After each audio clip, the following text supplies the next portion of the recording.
So, have you seen in the news there's a lot going on with electric vehicles? One of the first things is this new Inflation Reduction Act has put some new incentives and new rules for incentives into electric vehicle tax credits. And this article in the Wall Street Journal talks about some of that. Not all of the credits and the calculations even have been analyzed yet. And you can keep an eye on our website, evcheckout.com, to see what those requirements are. The most important thing that's different is there's income limits, meaning that if the applicant makes over a certain threshold, they're not eligible for tax credits. Basically, they don't want rich people to get tax credits on electric vehicles. There are also vehicle price caps for the same reason. They're not going to give EV credits for very high-end vehicles.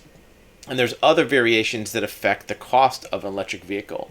One of them has to do with the manufacturing location. Certain imported electric vehicles are not eligible, only domestic vehicles like Ford and other ones. So we'll have a list on our website of all the calculations, all the forms you need. But also keep in mind is you might want to act quickly, because Ford, about the same time this came out, announced that there's some bad news for their electric vehicles. They have announced price increases.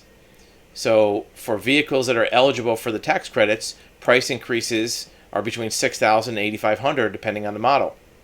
This is for the F-150 Lightning. They also are doing this for the E-Mustang.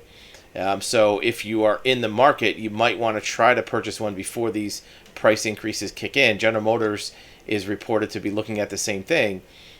So be aware that there's a lot of changes with the electric vehicle pricing and also with the electric vehicle incentives. So you want to make sure that you match your buying date, time, model with what the maximum availability of these incentives might be.